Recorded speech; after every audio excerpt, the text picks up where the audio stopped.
अभी मैं वैकुंठ के लिए निकलता हूँ माँ। ये लो पुत्र, सबके लिए मिठाई।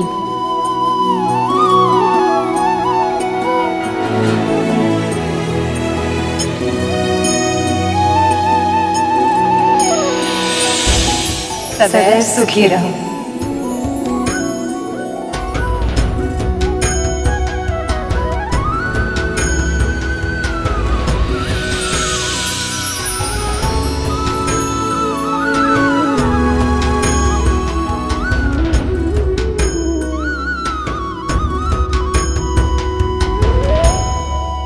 यदि विंध्या और उसके पुत्र को प्रभु विष्णु और माँ लक्ष्मी से ऐसे ही महत्व मिलता रहा तो वो दिन दूर नहीं जिस दिन सब भूल चुके होंगे कि दासी कौन है और स्वामिनी कौन है।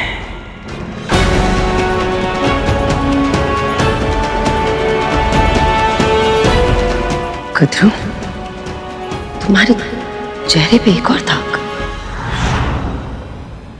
ऐसा नहीं लगता कि जब भी तुम विंध्या और गरुड़ के बारे में कुछ गलत बोलती हो तुम्हारे चेहरे पे धब्बा आ जाता है। ये आपके भीतर का रोग है देवी, जो बाहर प्रकट हो रहा है। कृपया अपने मन की शुद्धता पर ध्यान दीजिए। इसका अर्थ है देवर्षि नारद सत्य कह रहे थे। इन दोनों के कारण मेरी चिंता बढ़ती जा रही है और मेरी सुंदरता बिगड़ती जा रही है। पर कब तक षड्यंत्र करेगी है? बस एक बार मेरे पुत्रों को अमृत मिल जाए, फिर सदैव सदैव के लिए मेरी चिंता समाप्त हो जाएगी। अमृत पाने की तुम्हारी इच्छा ही रह जाएगी कद्रू, क्योंकि जब तक विवाह संपन्न होगा मेरे पुत्र सारा अमृत चुरा चुके होंगे।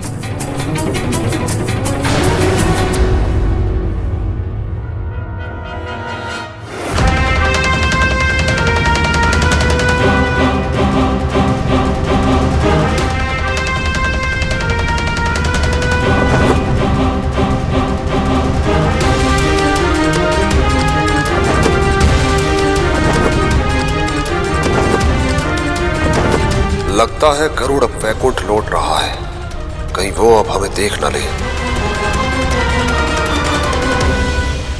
गया गरुड़ वापस। अब चलिए महाराज, मंथन आरंभ करते हैं। खाना भी नहीं, अभी तो केवल हल्दी हुई राहु। जब तक बारात वैकुंठ से निकलकर लक्ष्मी निवास तक नहीं पहुंच जाती, तब तक किसी न किसी रीति के कारण किसी न किसी का आना जाना होता रहेगा। हमें उचित अवसर की प्रतीक्षा करनी होगी राहु। मैंने ये कभी नहीं सोचा था कि मैं ये सब कहूंगा, पर मुझे कहना पड़ रहा है। अब तो मेरा भी मन हो रहा है महाराज कि शीघ्र ही ये सभी रीतियां समाप्त हो और विष्णु बारात लेकर लक्ष्मी निवास पहुंचे, ताकि हम यहाँ अमृत पाने का प्रयास आरंभ कर सकें। धैर्य राहु, धैर्य। आप सभी विश्वास नहीं करेंगे वहां क्या हुआ। मैंने माता लक्ष्मी का हल्दी उत्सव देखा, साक्षात अपने बाल रूप में। प्रभु, माता लक्ष्मी इतनी सुंदर लग रही थी कि मैं वर्णन भी नहीं कर सकता। देवी लक्ष्मी ने मेरे सखा के लिए कोई संदेश नहीं भेजा करो। नहीं तो महादेव, परंतु हाँ, माँ पार्वती ने हम सभी के लिए मिठाई भेजी है।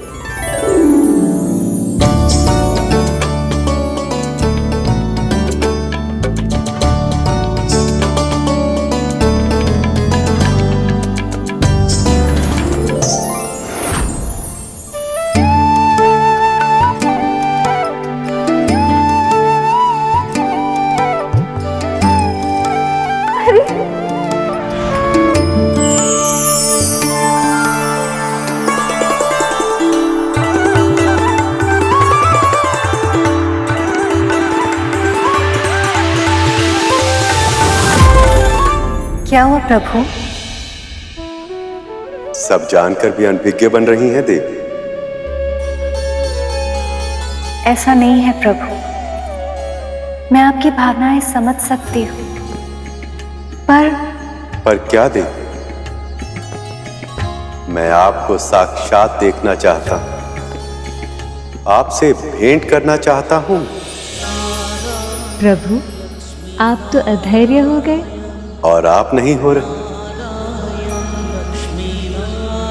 सत्य कहिए देवी, क्या आपका मन नहीं करता कि आप प्रत्यक्ष रूप में मुझे देखें? मेरे मन में उठती भावना तरंगों का अपने हृदय सागर में अनुभव कर, विरह के वर्षों का कष्ट साझा कर, भविष्य सुख की आशा का संबल दे।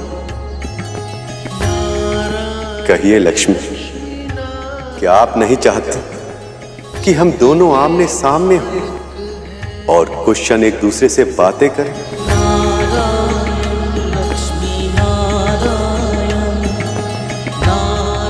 पर प्रभु, ये कैसे संभव है? आप चाहें तो असंभव भी संभव हो सकता है देवी। कैसे प्रभु? हल्दी लग चुकी है, अब कोई भी मुझे आपसे मिलने की अनुमति नहीं देगा। देवी पार्वती और अन्य सखी हमेशा मेरे साथ रहती है, दिन रात आठों पहर में पहरे में रहती हूँ। और यदि ये पहरा तोड़कर मैं आपसे भेंट करने आऊं तो?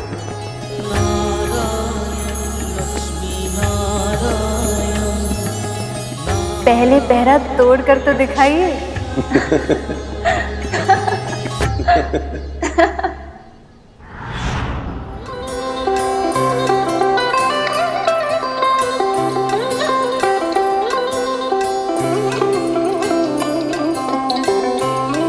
मैं आपके मन की व्यथा समझ सकता हूं सखा। आपका शरीर तो यही है, पर मन कहीं और ही है।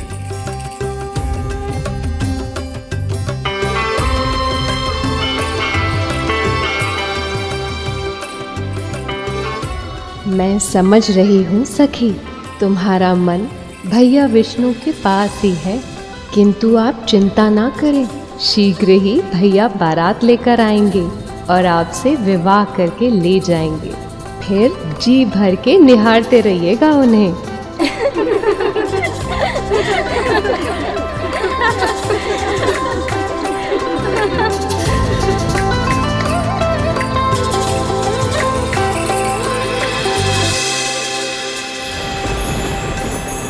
प्रभु का क्रोध तो हर क्षण बढ़ता ही जा रहा है, जिसका प्रभाव इस बिगड़ते वातावरण से स्पष्ट हो रहा है। अब तो विवाह का दूसरा उत्सव भी आरंभ होने वाला है। जब तक वो प्रभु का आवाहन नहीं करेंगे, तब तक इनका क्रोध शांत नहीं होगा।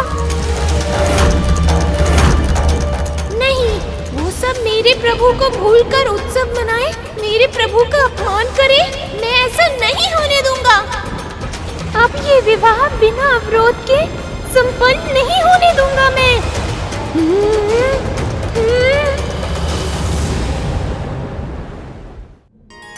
लक्ष्मी ने चुनौती दी है मुझे कि यदि मैं पहरा तोड़कर उनसे भेंट कर पाऊं तो करके दिखाऊं। आपने चुनौती नहीं, अनुमति दी है उन्हें। सत्य तो ये है सखी कि आपकी ना में भी हाँ ही छुपी है। मैं आपकी तड़प समझ सकता हूं सखा। मुझे यह भी अनुमान है कि देवी लक्ष्मी भी आपसे मिलने के लिए उतनी ही व्याकुल होगी, परंतु ये मिलन कठिन होगा सखा। कठिन नहीं, असंभव होगा, क्योंकि आपके चारों ओर पहरा मैं स्वयं दूंगी। पर क्यों महादेव? माँ पार्वती क्यों नहीं चाहेंगी कि प्रभु विष्णु और माता लक्ष्मी की भेंट हो पाए?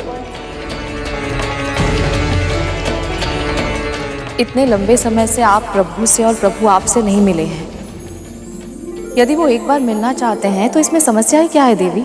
समस्या ये है कि जब मेरा और पार्वती का विवाह हुआ था तो मेरी भी इच्छा हुई थी देवी पार्वती से इसी प्रकार भेंट करने की। पर तब ऐसे ही सखी ने हमारे चारों ओर पहरा दिया था और इस कार्य में उनका साथ दिया था भैया विष्णु ने। अपने प्रिय से भेंट करने के लिए मैंने अद्भुत योजना रची थी और मेरे इसी अतिरिक्त प्रयास ने हमारे मिलन के क्षण को और भी अधिक विशेष बना दिया था। जो सहज मिल जाए उसका मूल्य समझ नहीं आता। अब चुनौती दी है तो उसे कठिन बनाना तो होगा। चाहे कितना भी कठिन क्यों ना हो, मैं ये चुनौती अवश्य पूर्ण करूंगा। मुझे स्वीकार है सखी।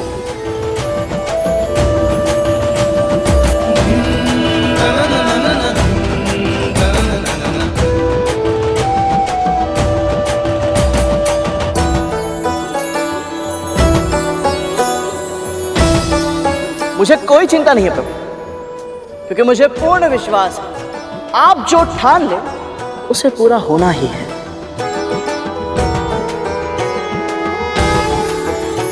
हाँ प्रभु, गरुड़ सही कह रहा है। आप अपने निश्चय में अवश्य सफल होंगे प्रभु।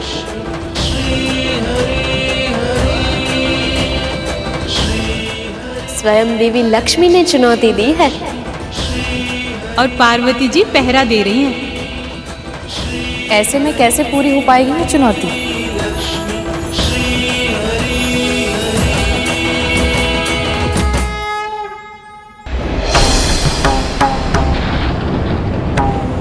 मेरे प्रभु को विवाह में आमंत्रित करके भी किसी को ये विचार नहीं आया कि प्रभु गणेश जी अभी तक पहुंचे क्यों नहीं। ये घोर अन्याय है। त्रिदेव ने स्वयं प्रथम पूज्य का आशीर्वाद दिया था मेरे प्रभु को और उन्हें ही भूल गए। किंतु न्याय मैं करूंगा। इस विवाह में विघ्न डालकर अब संसार देखेगा प्रभु गणेश जी के छोटे मूषक का बड़ा पराक्रम। मैं किसी की मंशा को सफल नहीं होने दूंगा। मैं अपने प्रभु को साक्षी मानकर प्रण लेता हूँ कि अब ये विवाह नहीं होगा। मैं अपने प्रभु के अपमान का प्रतिशोध लूंगा।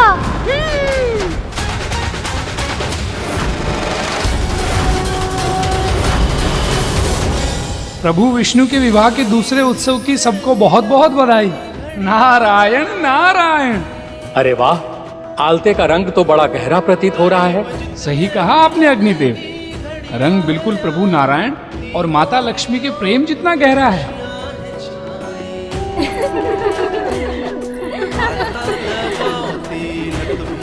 माँ, ये मेहंदी को छूकर आशीर्वाद दें ताकि हम भी इसे लगाकर सौभाग्य प्राप्त कर सकें। लक्ष्मी से मिलन को हरि को सजाओ।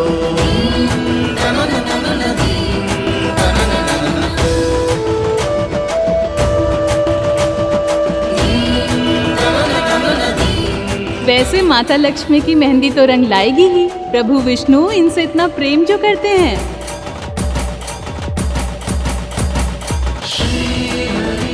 किंतु क्या इतना प्रेम करते हैं कि चुनौती जीत पाए?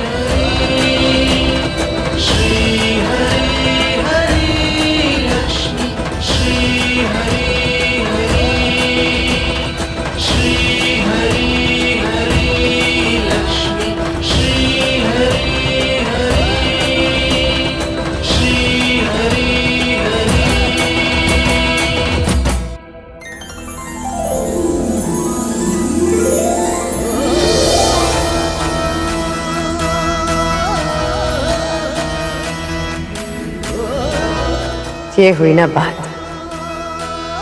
अब विंता ने किया दासोवर कार्य। क्यों कद्रू, अब तो प्रश्न होना तो।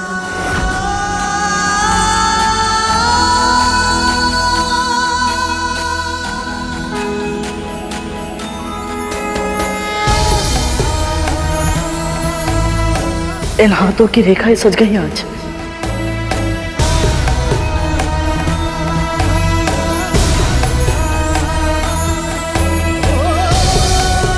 माँ लक्ष्मी की छुई मेहंदी मुझे लग गई। सारा जीवन ही शुभ हो गया आज।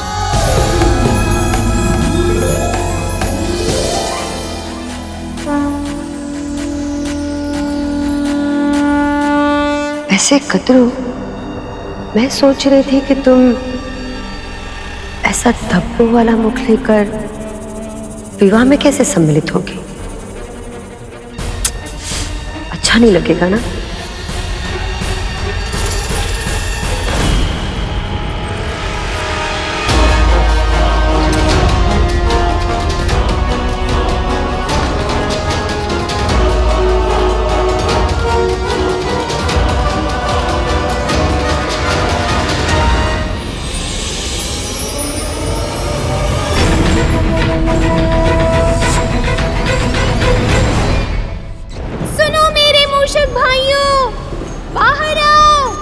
मुझे तुम्हारी सहायता की आवश्यकता है।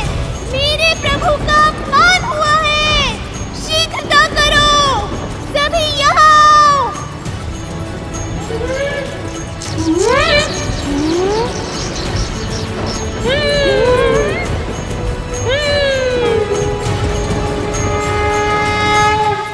पुत्री, विवाह का जोड़ा पहनने से पहले आपको सभी शुभ वस्तुओं के साथ मंदिर जाकर देवी माँ की पूजा करनी चाहिए।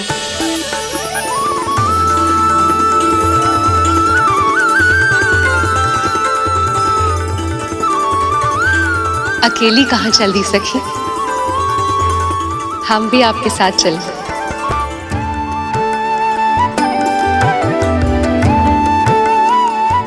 हम भी चलें? नहीं कतरू, रहने देते हैं। वैसे भी बहुत थक चुके हैं और ये लोग तो वापस लौटने ही वाले हैं। लक्ष्मी मंदिर जा रही है, जहां उनकी सखियां उन पर कड़ी निगरानी नहीं रख पाएंगी। यही सही अवसर है उनसे भेंट करने का।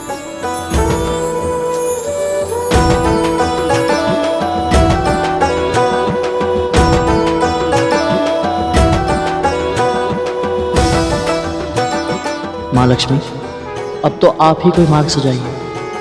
कुछ भी कीजिए, परंतु एक बार प्रभु से भेंट कर लीजिए। मन तो मेरा भी बहुत है, पर मैं चाह कर भी स्वयं कुछ नहीं कर सकती। देवी लक्ष्मी के दर्शन का सौभाग्य तो प्राप्त हो गया प्रभु। अब आप दर्शन देकर मेरा जीवन धन्य कर दीजिए। कुछ ऐसा कीजिए कि आप माता लक्ष्मी से भी मिले और किसी को दिखाई भी ना दें, ताकि आप चुनौती भी जीत जाएं और माता लक्ष्मी की आपसे भेंट करने की इच्छा भी पूर्ण हो जाए। सदा से भगवान भक्तों की समस्या का समाधान करते आए, आज एक भक्त ने भगवान की समस्या का समाधान कर दिया। अब तो देवी के मंदिर में ही भेंट होगी लक्ष्मी।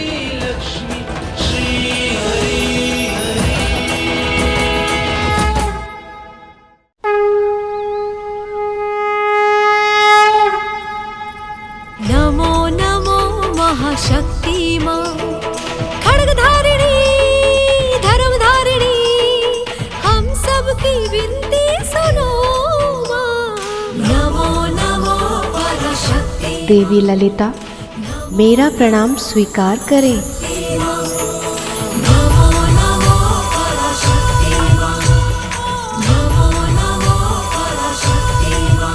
हे माँ ललिता, माता लक्ष्मी के इस शगुन के जोड़े पर विशेष आशीर्वाद दें। माँ, ऐसी कृपा करना कि मुझे उनके दर्शन भी हो जाए और वे चुनौती भी जीत जाए।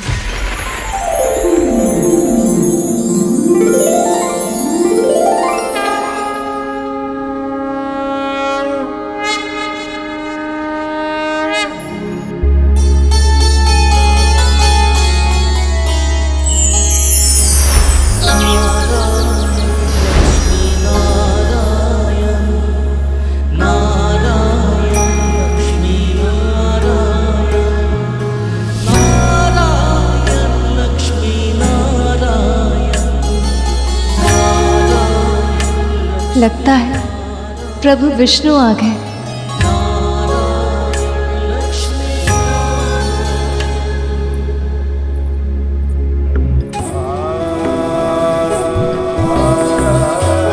प्रभु, प्रभु,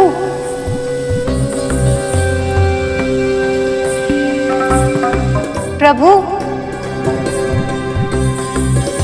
कहाँ है आप प्रभु?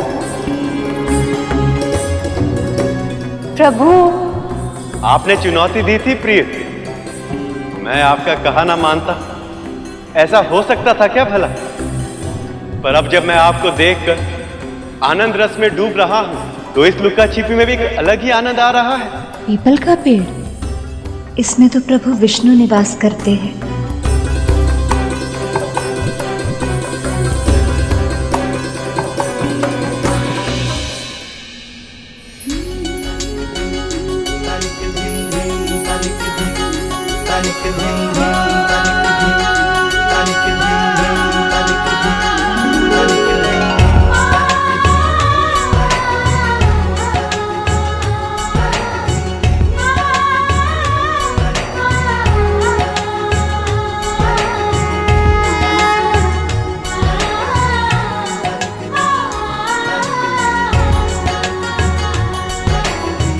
मुझे पता था प्रभु, आप अवश्य आएंगे। अपने प्रिय की बात खाली नहीं जाने देंगे आप।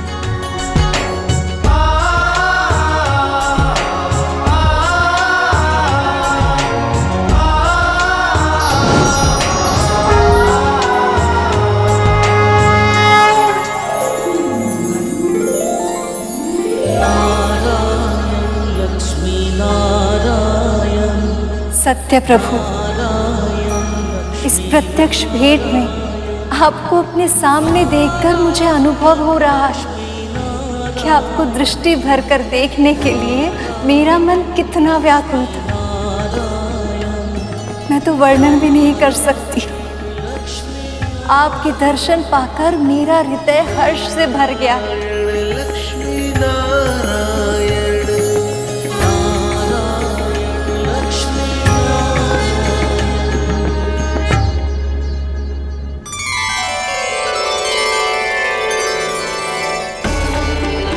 विंता, सखी लक्ष्मी कहाँ गई? बाहर उस वृक्ष की पूजा कर रही है माँ। आपकी चुनौती पूर्ण हुई देवी। पहरा तोड़कर मैंने आपसे भेंट कर ली। क्या अब आप मुझे इसका पुरस्कार नहीं देंगी? क्या चाहिए प्रभु? आपका साथ। जिन्होंने हमें सताया, बस उन्हें सताना चाहता हूं मैं।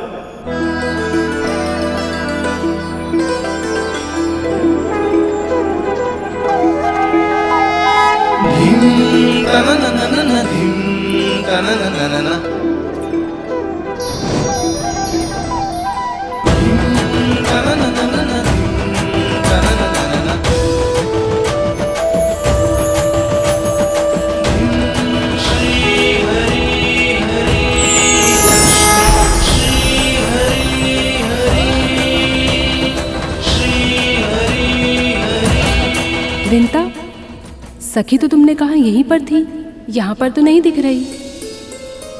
अभी तो यही थी।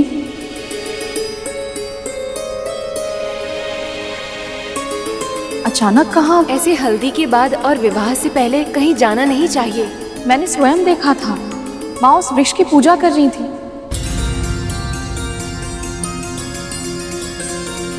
नीम और पीपल का पेड़। जब हम यहाँ पर आए थे तब तो ये वृक्ष यहाँ पर नहीं था।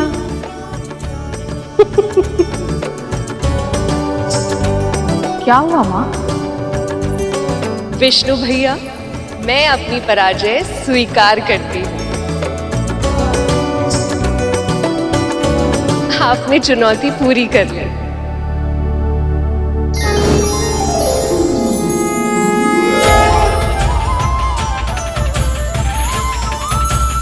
प्रभु विष्णु स्वयं मेरे समक्ष।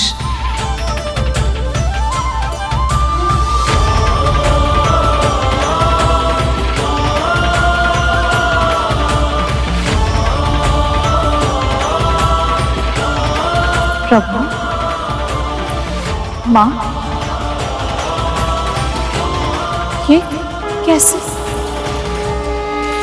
पीपल के जड़ में भैया विष्णु का वास होता है और इसीलिए इस वृक्ष को शुभ माना जाता है। सदैव प्राणदायक वायु उत्सर्जन करता है ये वृक्ष। इसके पत्तों से कई रोग मुक्त हो जाते हैं और नीम के वृक्ष में सखी लक्ष्मी का निवास स्थल है। इसके पत्तों से चर्म रोग दूर होते हैं और आयु में वृद्धि होती है।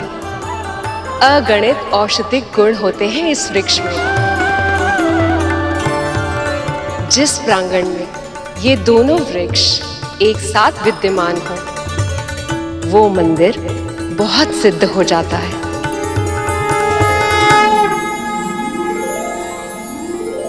माँ, प्रभु, मुझे आपके संयुक्त वृक्ष रूप के दर्शन करने का सौभाग्य मिला। धन्य हो गई मैं। अब बस यही इच्छा है आपके ये दोनों रूप सदैव साथ रहें। लक्ष्मी नारायण जग के पालक हैं। नारायण लक्ष्मी। अब भेंट करनी हो तो शीघ्र ही बारात लेकर आइए।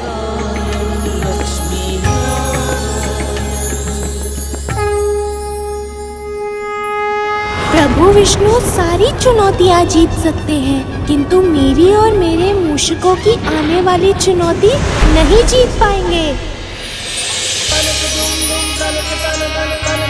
मैंने प्रभु के वस्त्र और आभूषण तैयार कर दिए हैं। वहाँ माँ भी लक्ष्मी माता के लिए तैयारी में व्यस्त होंगी।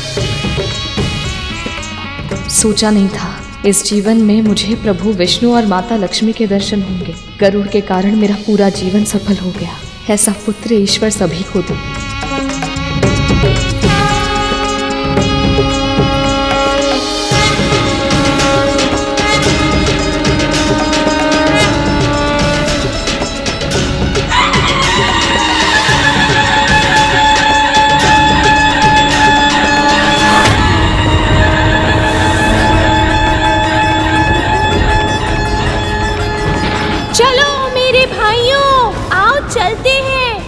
प्रभु के अपमान का प्रतिशोध लेने। ये विवाह इनके आशीर्वाद के बिना नहीं हो सकता। चलो इस विवाह को रोकते हैं। प्रभु विष्णु और माँ लक्ष्मी ने अपने विवाह में निमंत्रण अवश्य दिया, पर मेरे प्रभु के पहुँचने की प्रतीक्षा नहीं की। उन्होंने दीप अवश्य जलाया, पर मेरे प्रभु का आवाहन नहीं किया। पर हम अपने भगवान का ये अनादर सहन नहीं करेंगे। बारात ले जाने की शीघ्रता में वो सब मेरे प्रभु को भूल गए। पर जब मार्ग ही नहीं बचेगा तो बारात कैसे पहुंचेगी? हम बारात का मार्ग खोखला कर देंगे।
ऐसा क्यों हो रहा है मेरे साथ? लक्ष्मी मेरी अर्धांगिनी है। मैं जानता हूं कि उन्होंने मुझे पूरे हृदय से स्वीकार किया है, पर फिर भी इस समय उनके वर के रूप में सजते हुए मुझे ऐसा क्यों लग रहा है कि भूल से भी कोई कमी नहीं रहनी चाहिए। यदि मैं देवी लक्ष्मी के लिए सर्वोत्तम सिद्ध नहीं हो पाया तो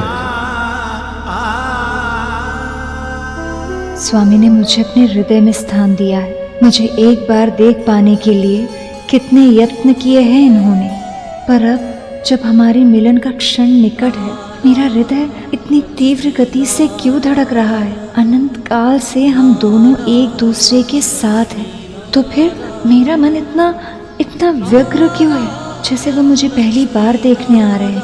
यदि मैं उनके लिए सर्वोत्तम सिद्ध नहीं हो पाई तो? चलिए प्रभु, रथ तैयार है।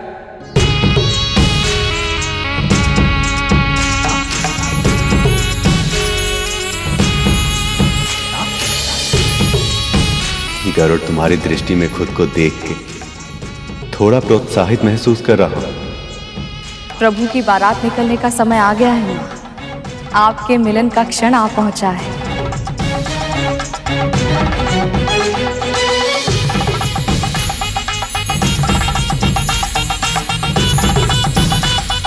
वृंदा, जैसे तुम्हारे मुखमंडल में मेरी छवि दिख रही है, वैसे ही श्री विष्णु को मैं दिखूं और कोई विघ्न न आए। जाओ मेरे मूषको, प्रभु विष्णु और माता लक्ष्मी के मिलन में विघ्न उत्पन्न करो।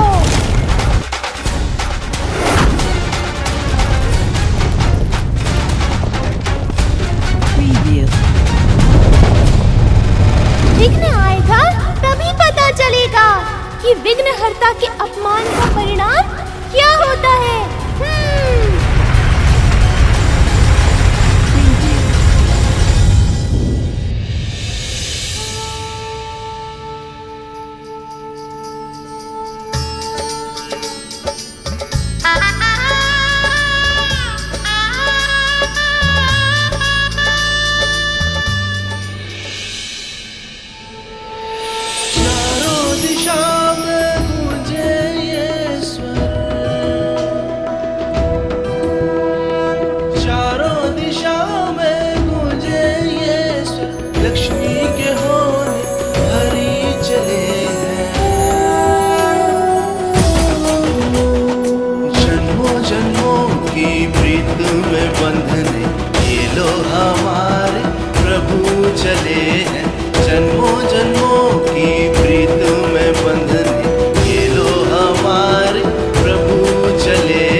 संचालक कृपा निधान परम प्रभु श्री विष्णु की भक्त वत्सल्य भोले भंडारी नीलकंठ महादेव शिव शंकर की परम प्रभु श्री विष्णु की भक्त वत्सल्य भोले भंडारी नीलकंठ महादेव शिव शंकर की शिव शंकर की शिव शंकर की।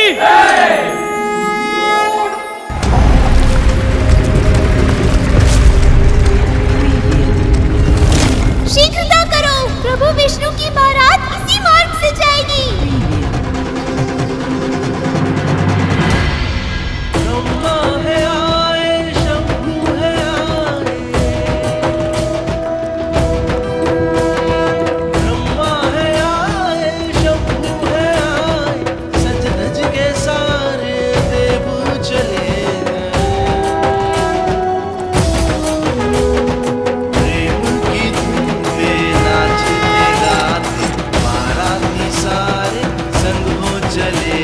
अब शीघ्र ही मैं अपनी प्राण प्रिय अपनी अर्धांगिनी देवी लक्ष्मी को उनके वैकुंठ लेकर आऊंगा। शीघ्र आ जाइए प्रभु, इस पल के लिए मैंने बहुत प्रतीक्षा की है।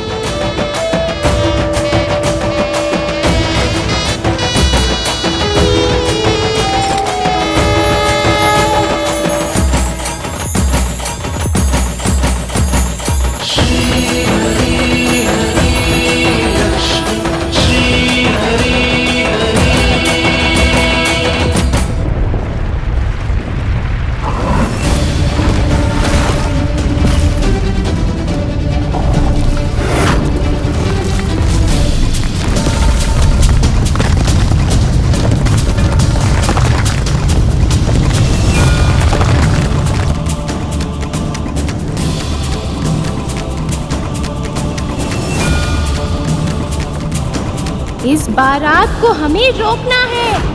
मेरे मूषक भाइयों, इस भूमि को इस प्रकार खोदो कि बारात मध्य में ही रुक जाए। ये विवाह मेरे प्रभु के आशीर्वाद के बिना नहीं हो सकता। ये वचन है मेरा।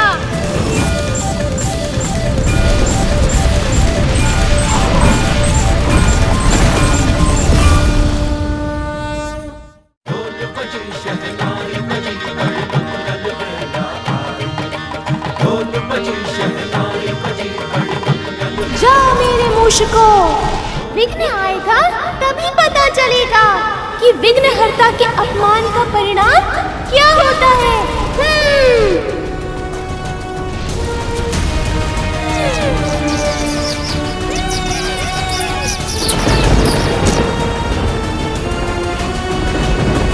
क्या हो रहा है ये?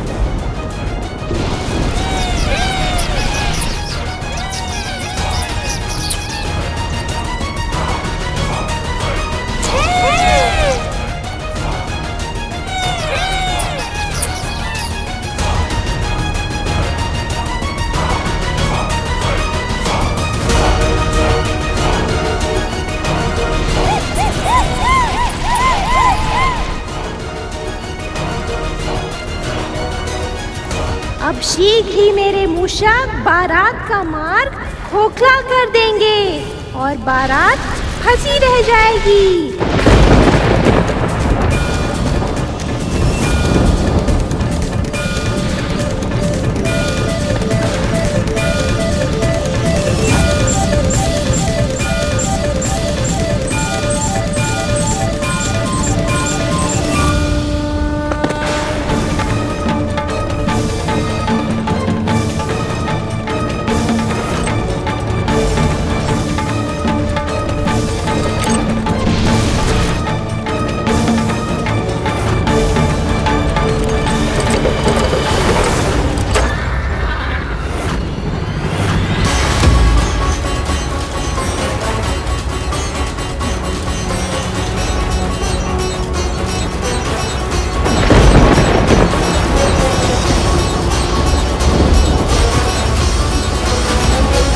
ये रथ का पहिया जमीन के अंदर कैसे धंस गया? ये क्या हुआ?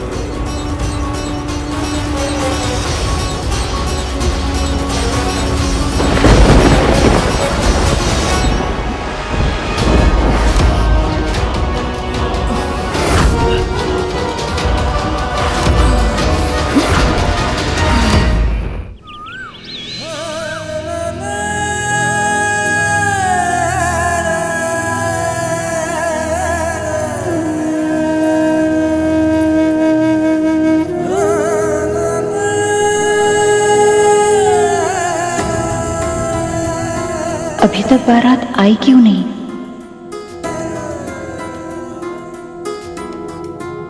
विष्णु जी की बारात बस पहुंचने ही वाली होगी।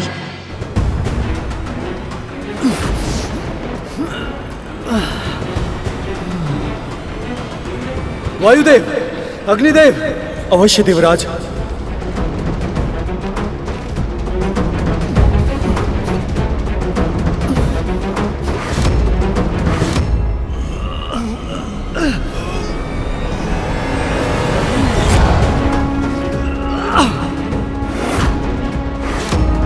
ये रथ का पहिया बाहर क्यों नहीं आ रहा है? प्रयास करना व्यर्थ है देवराज। भूमि पूरी तरह से खोखली हो चुकी है। इतनी मिट्टी में आगे बढ़ना संभव ही नहीं है। ये हो क्या रहा है? अभी कुछ समय पहले तो ये मार्ग बिल्कुल सही था, अब अचानक क्या हो गया?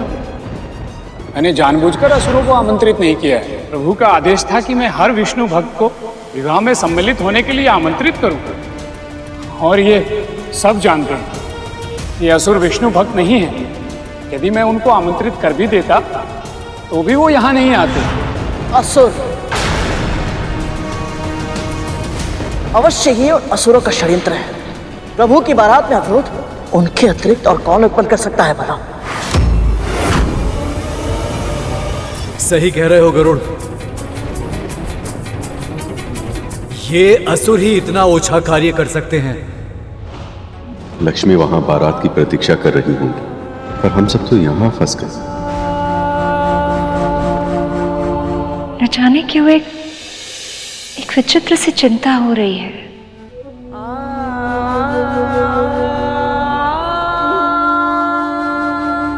प्रेम, ये भावना ही बहुत विचित्र है देवी। विरह में भी चिंता का अनुभव होता है और मिलन में भी, पर शीघ्र ही ये स्थिति अतीत बन जाएगी जब परम प्रभु आपका पाणी ग्रहण करेंगे और आपका वर्तमान बन जाएंगे।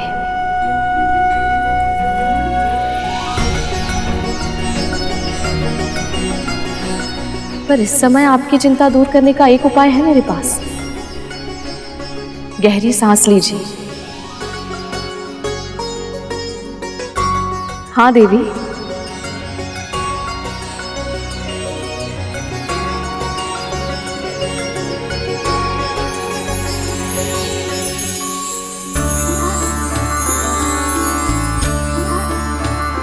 सखी, अब विंता को भी दासी के रूप से निकाल के साड़ी के रंग में ढाल दो। अवश्य सखी।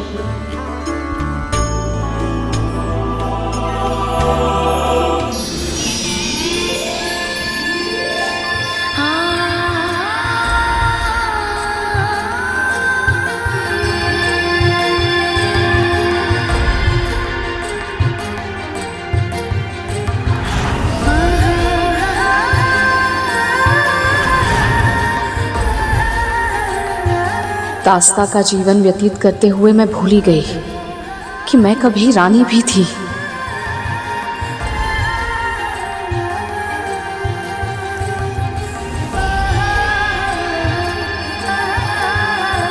आपकी कृपा अपरंपार है देवी, अपरंपार है।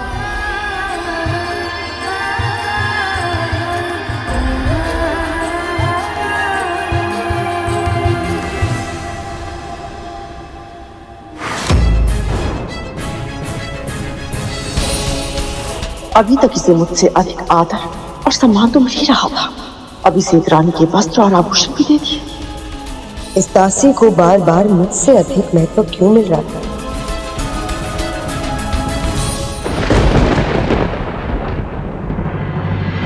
एक बार मैं भी प्रयास करके देखता हूँ रथ को उठाने का।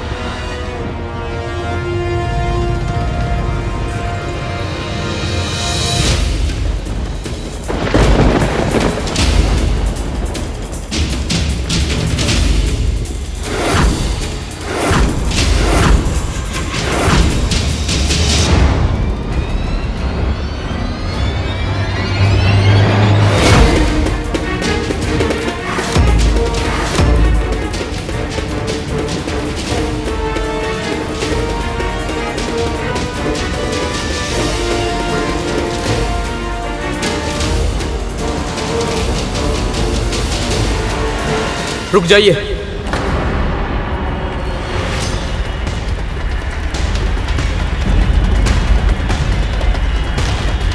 आप सभी इस चक्कर को जितना मिट्टी से निकालने का प्रयास कर रहे हैं, ये उतना ही मिट्टी के अंदर धंसता चला जा रहा है। केवल ये स्थान ही नहीं, अब आगे का पूरा मार्ग भी इसी प्रकार नष्ट हो चुका है।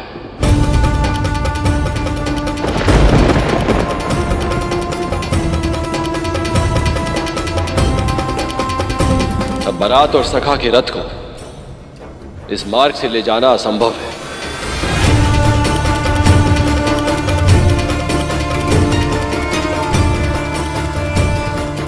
अभी तक प्रभु बारात के संग आए क्यों नहीं? इतना विलंब क्यों हो रहा है उन्हें आने में? नारायण नारायण। ये विघ्न दिखने में भले ही छोटा लग रहा हो प्रभु, इसके पीछे अवश्य ही किसी दिव्य शक्ति का हाथ है।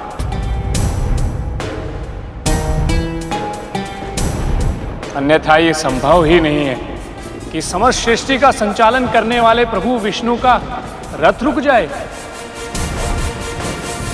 और मंदराचल पर्वत को उठाकर लाने वाला महाशक्तिशाली गरुड़ और सभी देवता मिलकर भी इस रथ को उठा तक नहीं पाए। नारायण नारायण। गणेश के होते हुए ये विघ्न कैसे आ गया?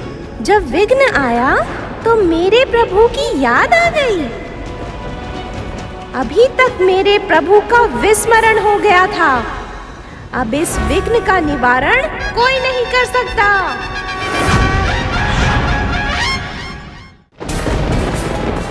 इतनी बड़ी भूल कैसे हो गई मुझसे? अखंड दीप जल गया है सखा। देवी लक्ष्मी ने दीप प्रज्वलित कर दिया है, अर्थात गणेश जी सीधा लक्ष्मी भवन में पहुंचे हैं। देवी लक्ष्मी से मिलन की खुशी में इतनी बड़ी भूल हो गई मुझसे। बिना गणेश जी के आवाहन के ही विवाह की रस्मों का आरंभ कर दिया मैंने।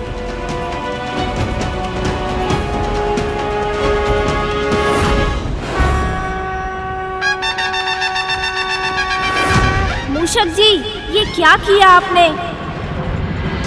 मैं ध्यान में इसलिए बैठा था कि इस समस्या का कोई निवारण कर सकूं, इसलिए नहीं कि आप मेरे मामा श्री के विवाह में विघ्न उत्पन्न करें। ये आपने ठीक नहीं किया मूषक जी। प्रभु, जैसे भक्त को कष्ट से तड़पते हुए भगवान नहीं देख सकते, वैसे ही यदि कोई भगवान का अनादर करे तो एक भक्त ये चुपचाप कैसे देख सकता है? प्रभु, हमने वही किया है जो आवश्यक था। अब उन सबको समझ आएगा कि आपकी प्रतीक्षा ना करके उन लोगों ने कितनी बड़ी भूल की है। आप चाहे तो दंड दे दीजिए प्रभु, हम सभी शीश झुकाकर आपकी हर इच्छा का पालन करेंगे। इस विघ्न का क्या अर्थ हो सकता है देवराज? ये तो मैं नहीं जानता अग्निदेव, बस इतना जानता हूँ कि यदि ये मुहूर्त निकल गया तो इस विवाह में कहीं कोई और अड़चन ना आ जाए। इन असुरों पर विश्वास नहीं करना चाहिए था, वो इसके योग्य ही नहीं है। जब तक ये किसी शुभ कार्य में रुकावट नहीं डाल देते इन्हें प्रसन्नता नहीं मिलती। इस बार अपराध असुरों का नहीं, हमने किया है।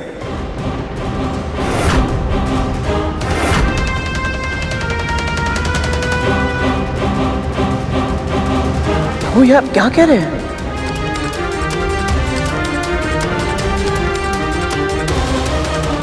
इस विवाह में विघ्न हर्ता ही नहीं पहुंचे तो विघ्न तो पहुंचना ही था।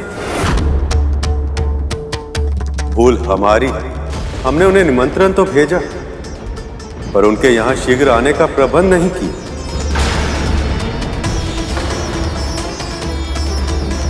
गणेश ऐसा नहीं कर सकता सखा। मैं अपने पुत्र को जानता हूं, वो जानबूझकर आपके विवाह में अवरोध उत्पन्न नहीं कर सकता। हाँ मामा जी, गणेश आपके विवाह की सूचना सुनकर ही बहुत उत्साहित था। वो विघ्न डालने की तो कल्पना भी नहीं कर सकता। मैं जानता हूं कार्तिकेय, संभव है ये कार्य उनके स्थान पर उनके मूषक की सेना ने किया। हमें दंड दीजिए प्रभु, हमें दंड दीजिए। हमने आपके मामा मामी श्री के विवाह में अवरोध उत्पन्न किया है। हम सभी दंड के भागी हैं। पता नहीं आपको हमारे कारण वहाँ कैसी स्थिति का सामना करना पड़े। जो भी किया हमने आवेश में आके किया प्रभु। ये संभावना अधिक उचित जान पड़ती है प्रभु। नारायण नारायण। आप सत्य कह रहे हैं प्रभु। जिस ढंग से ये मिट्टी खोदी गई है, इसे देखकर यही प्रतीत होता है कि ये कार्य मूषकों का ही है। हम सब ने एक नियम बनाया था कि गणेश की अनुपस्थिति में कोई भी मंगल कार्य सफलतापूर्वक संपन्न नहीं होगा, और मेरा विवाह भी उस नियम से उपवाद नहीं। तो फिर मैं प्रभु गणेश को शीघ्र ही यहाँ ले आता हूँ। उसकी आवश्यकता नहीं है गण।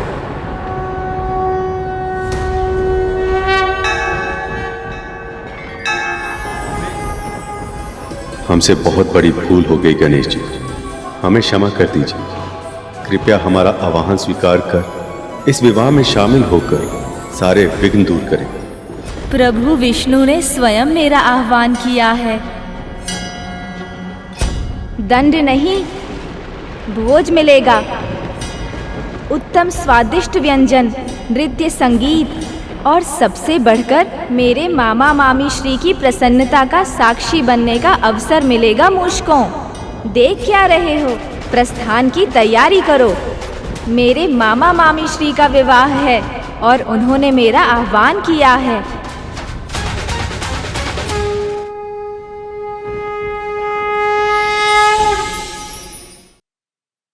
गणेश,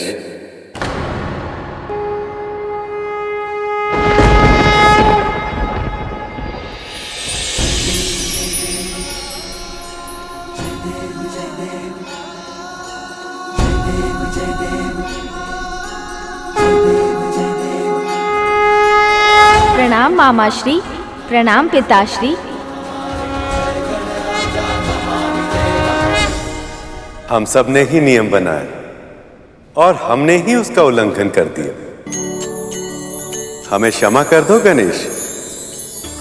मैं जानता हूँ मामाश्री, आपने ये खेल क्यों रचा था, ताकि ये सिद्ध हो जाए कि विधि का विधान आप पर भी बाध्य है।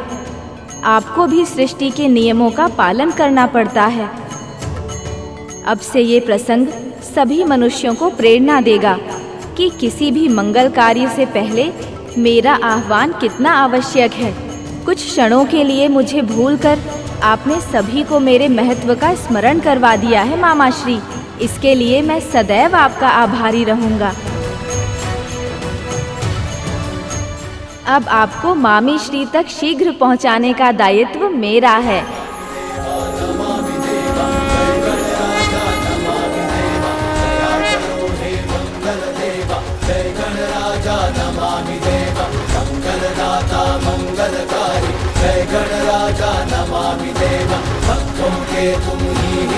विघ्नहर्ता प्रभु श्री गणेश की जय। विघ्नहर्ता प्रभु श्री गणेश की जय। विघ्नहर्ता प्रभु श्री गणेश की जय।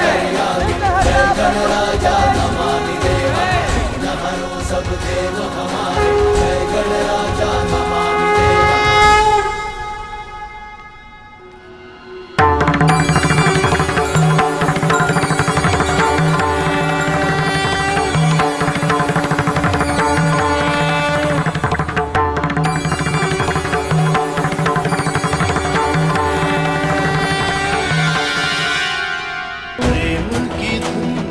नाचते गाते बाराती सारे संग हो चले हैं। प्रेम की धुन पे नाचते गाते बाराती सारे। अब देवी लक्ष्मी और मेरे मिलन में कोई विघ्न नहीं आएगा।